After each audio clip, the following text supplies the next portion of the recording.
Madame Sambour, bonjour Bonjour. et merci de nous accorder quelques minutes de votre temps pour répondre à ces questions. Des questions qui vont tourner autour des enfants, de la problématique des enfants et des mamans.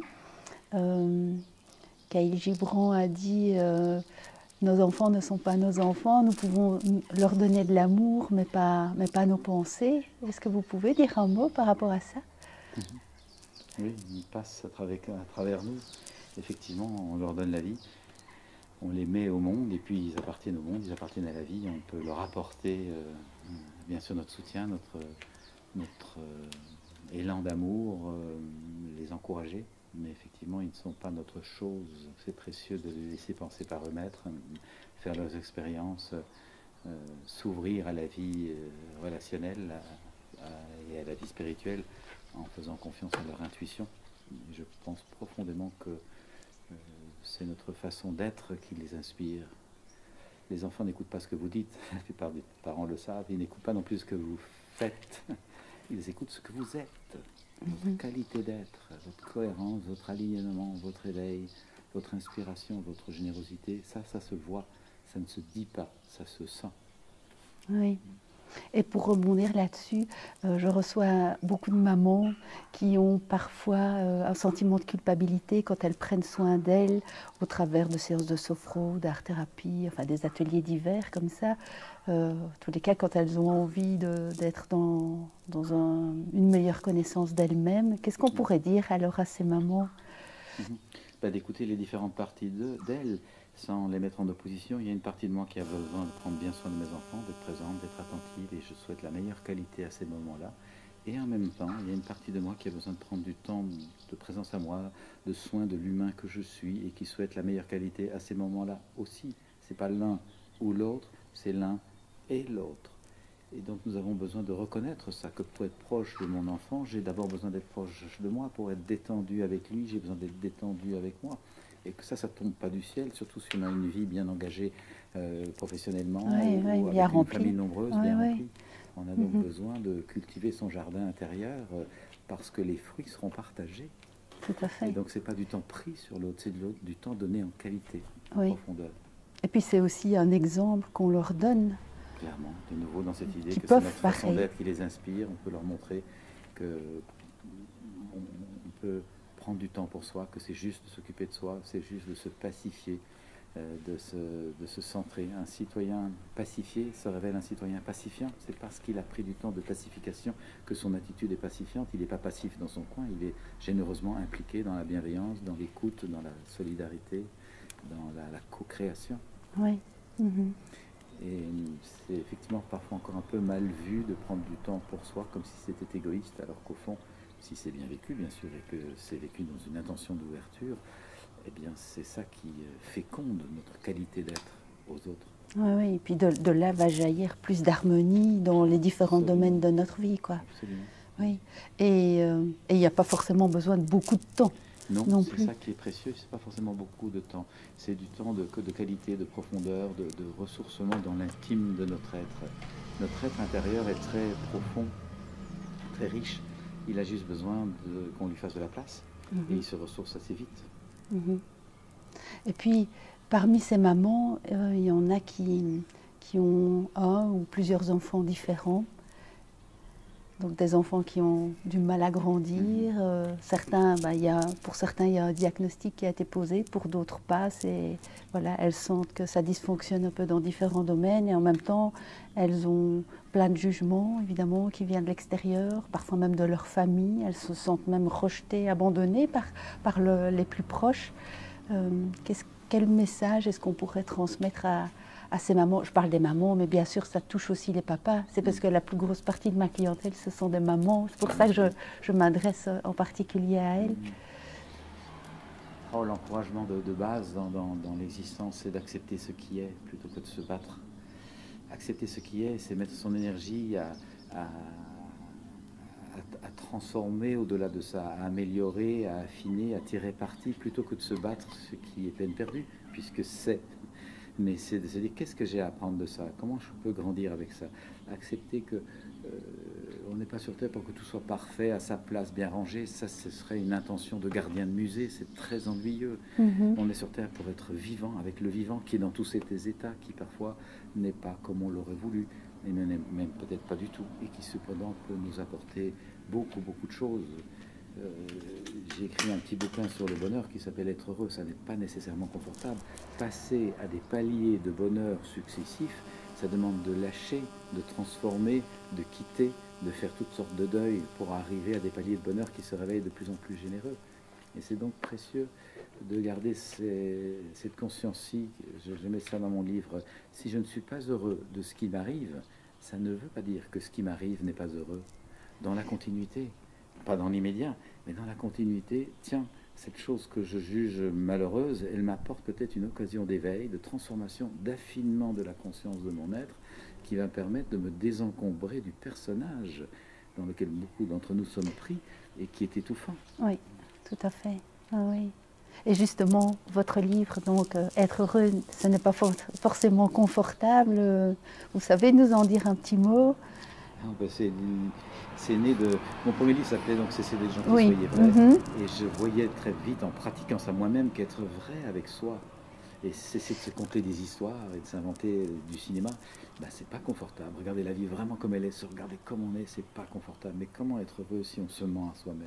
Donc, premier niveau, être vrai avec l'autre, le conjoint, les enfants, les proches, les amis, dire sincèrement ce qu'on ressent sans porter un masque pour que tout s'arrange, soi-disant.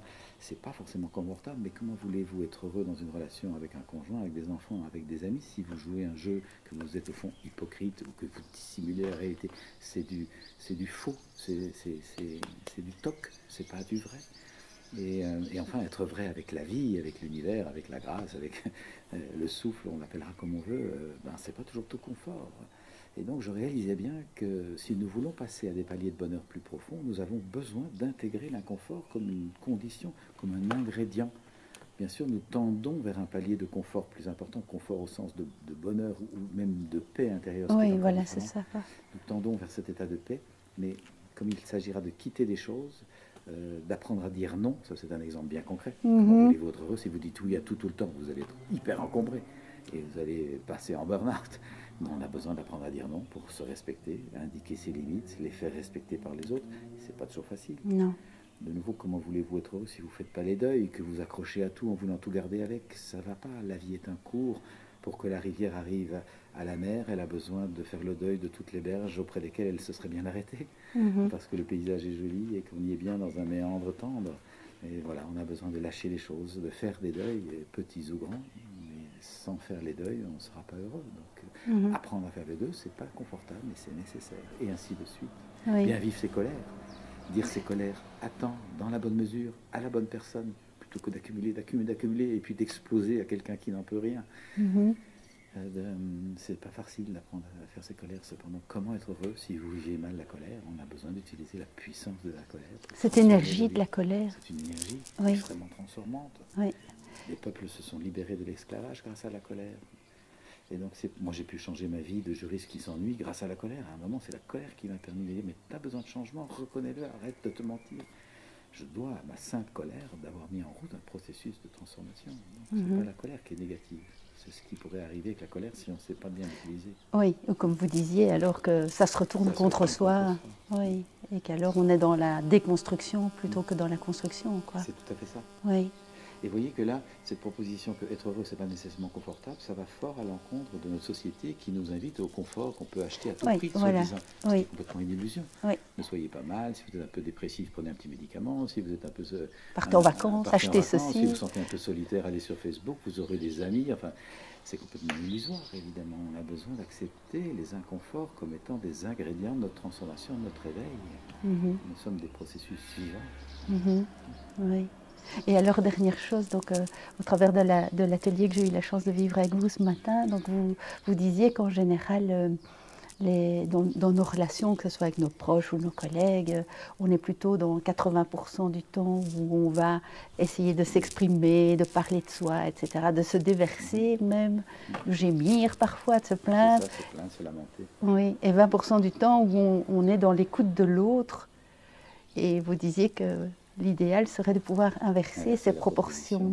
Oui, inverser la proposition. Je pense que les personnes qui nous écouteront et qui ont une relation de couple ou de parents, ou les deux, vraie, profonde, féconde et fluide, c'est que je crois ce qu'on cherche à vivre, auront réalisé qu'être dans cette qualité de relation avec l'autre, c'est consacrer 80% de temps à bien écouter l'autre, pour bien le comprendre et bien être avec lui là où il est, même si on n'est pas d'accord, mais être avec l'autre pour seulement 20% d'expression de soi. Et l'idée, c'est pas d'être gentil pour écraser et que l'autre ait toute la place. C'est pas du tout ça. C'est que quand l'autre se sent bien compris, bien rejoint, bien respecté, à ce moment-là, il devient disponible pour nous écouter, nous respecter, et il nous suffira de 20% du temps d'échange pour dire les choses avec justesse, avec clarté, et d'une façon qui crée la bienveillance. Voilà. Et la fluidité qui s'installe tout naturellement et l'harmonie qui jaillit alors. C'est ça, nous avons créé le contexte que nous voulons. Nous rêvons d'un contexte d'écoute, de partage et de reconnaissance mutuelle. Eh bien, nous l'avons établi nous-mêmes en consacrant d'abord du temps à bien reconnaître l'autre. Alors, ça n'est pas magique, c'est pas parce qu'on instaure ça du jour au lendemain dans une relation qui était peut-être un peu tendue qu'on va la voir, mais ça s'instaure. Oui, et ça se cultive, quoi. Ça se cultive, ça se jardine. Oui, on est dans le jardin des pierres. Oui. Voilà, et petit à petit, les fruits ne peuvent pas ne pas pousser. C'est ça la force de la nature. Si on jardine au bon moment, avec la bonne intention, on obtient les fruits. Oui, oui, jamais se décourager, jamais lâcher, quoi. Oui, en étant conscient qu'on ne fait pas pousser un légume ou une plante en tirant dessus. Non, non, mais quand je dis lâcher cet espoir que les choses peuvent évoluer positivement, faire confiance dans la vie, quoi, s'ouvrir, ouvrir son cœur et pas se dire parce que c'est difficile et compliqué ou vraiment très fermé pour l'instant que ça va être comme ça tout le temps. C'était dans ce sens-là que je disais, pas lâcher l'espoir. C'est ça, d'abord effectivement, c'est pas parce que c'est rude là maintenant et peut-être ça paraît sans espoir que ça va pas se débloquer. Et j'ai vu ça tant de fois dans ma vie qu'effectivement si on est patient et qu'on accepte ce jardinage comme ça en douceur, bien, tôt ou tard, beaucoup de situations qui paraissaient désespérées se débloquent. Oui. Et puis j'aime proposer ceci, que ce qui est précieux, c'est ce que nous donnons de nous. C'est pas tant ce que l'autre soit. Je suis responsable de ce que je donne, mais pas de ce que l'autre soit, de ce que l'autre prend. Et donc je fais ça, ce geste de donner ce que je crois juste avec tout mon amour. Et bon, peut-être j'espère un certain résultat de ça, mais pouvoir même se dégager du résultat, je pense que ça c'est un état de grâce. Oui. Parce qu'au fond le résultat ne m'appartient pas, ça appartient à la vie, au souffle, à Dieu, à l'univers, on le nommera comme on voudra. Mais ce dont nous sommes responsables, c'est de faire notre part. Oui, et de le faire avec tout notre amour. Ça crée une vibration dont je vois qu'elle est extrêmement transformante. Elle crée de la synergie au-delà de nos attentes. D'accord. Merci. Merci pour ce temps de partage. Merci beaucoup.